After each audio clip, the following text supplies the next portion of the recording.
Be nice to yourself and be nice to others. And let your dominant intention be to feel as good as you can feel.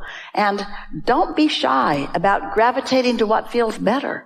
You find yourself with a situation that doesn't feel so good, don't feel guilty about gravitating to what feels better. You're not here being tested or challenged.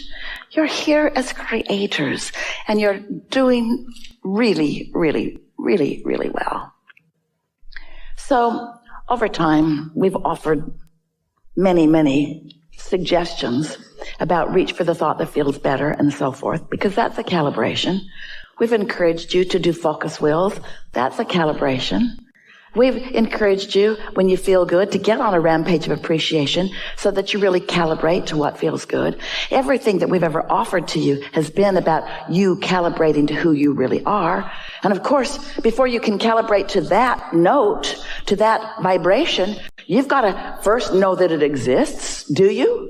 Do you know that you came forth from source and that that source part of you is still there, offering a signal to which you can calibrate? Because if you can accept that, then everything else is easy for you. But if you haven't accepted that, then you are most likely, like most humans, calibrating to the loudest vibration in the room. That's what mobs are. Calibrating to the loudest vibration in the room. And sometimes you get confused because if you haven't beforehand taken the time to calibrate to your highest frequency, then the loudest note in the room will call you to it. And that's all right, because as you get called to it, you have a feeling sensations, and this is what we really want you to know. You may accept it just because we say it. You may accept it because you knew it before we said it. You may accept it because nothing else makes sense to you. You may accept this. We want you to come to accept this. You are source energy, and a part of you is here in this physical body. And the strongest calibration, the strongest signal that you are, is one of pure love. One of knowing well-being, one of loving self, and one of loving others. But that love word is so overused and so misunderstood that it's maybe not even the best word to use. The God word doesn't work either, because so many of you think so many things about those things. So we don't want you to calibrate to a word. We want you to calibrate to a feeling. And we want you to do your best to decide that feeling good is a good thing. That feeling good is a good thing. So what we're talking about incessantly is identifying a vibration, a desired one, and then isolating it by focusing on it and not other stuff. And in doing so, eventually calibrating to that frequency. And now what's happened is you are one with you. Now, what's the benefit of being one with you, with who you really are? You've been around a long time. You've been calibrating longer than there are human words to describe or human concepts to comprehend. You're old. And that you that has become is pure positive energy. And it is dominant. That's why well-being abounds, even if you won't admit it. So this whole of who you are, this pure positive energy of who you are, this pure positive energy of who you are, has a point of attraction. Law of attraction is responding to that you. If you've been hanging around with us for a while, you've heard us say, we say it often, one who is connected to this stream of well-being is more powerful than millions who are not. So that point of attraction is powerful, more powerful. Hard to define how much more powerful. And we want you to contemplate for a moment with us why that part is so much more powerful in its point of attraction. Because there's no contradiction in the energy. Because the vibration has been identified and isolated and calibrated. And so since there is no contradiction, that signal is strong. Sometimes you calibrate to a signal that is not coming from source. It's coming from fear or groups of people who are fear, rivers and streams, because every thought that's ever been thought still exists, and the law of attraction manages those thoughts too. So there are plenty of beliefs and thoughts and rivers and streams that humans think that if you're just bipping along not thinking anything and just slightly negative about your life experience, you can easily, because law of attraction will draw you there, because law of attraction isn't doing what's best for you. Law of attraction is not even trying to do what's best for you. The law of attraction is not your mother.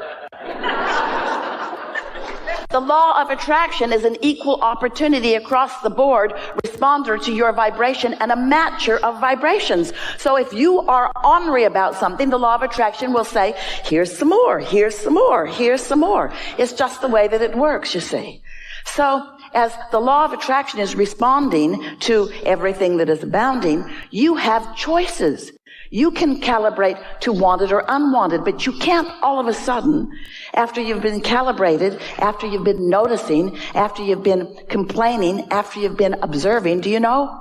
Heard us say this many times if you've been hanging around with us. Most humans offer most of their vibrations in response to what they are observing, which is a good thing if what you're observing feels good, but it is not a good thing if what you're observing feels bad. And if you've got the habit of observation, then you're going to have a mixed bag, and you're not going to be like your inner being who is consistently pure positive energy. Now that's okay. You're not ever going to be that until you croak. You're not ever going to be that until there is nothing in the physical realm that has your attention. And you came to the physical realm intending to give your attention to things in the physical realm, because calibrating to unwanted gives birth to what is wanted, and that's the evolution of all species. It's the expansion of the universe. It's a good thing, not a bad thing. You just have to decide, once you've taken that step one by knowing what you don't want and asking for more, you just have to decide if you're willing to start looking toward what you're asking for, or if you're going to stay in the defense mode of explaining to someone, usually your mother, why you want it. That's what other humans do to you. You say, I would really like this, and they say, what makes you think you deserve that? Most of the world doesn't have that. Who do you think you are? And you're usually not with it enough to say, I'm source energy in a human body, and I get what I want. You're usually not frisky enough to say, oh, well, it's nice talking to you. I think I'll go over here where I no longer have to talk to you. Because you are seeking calibration from me. Because now, why do you do that? Why do they, why does anybody, why do you seek understanding of others? Why do you want them to get you? Why do you want them to get you? Because if they get you, you feel better. You feel better than if they don't get you. We get that. But why is it important for them to get you? Here's the answer. Here's our answer. Take it or leave it. Here's our answer. The reason that you want humans to get you is because you've forgotten who really gets you. You've lost track of what it feels like to really be tuned in. So we don't want you to tune to this frequency. We don't want you to calibrate to the frequency of source for the power of it, although it is powerful beyond description. We don't want you to calibrate to that for the power of it. We want you to calibrate to that for the pleasure of it. And stop looking for love in all the wrong places. Stop looking for it with somebody who's depressed, or somebody who's jealous, or somebody who's lost. If you're walking along a mountain, it's a nice, great view.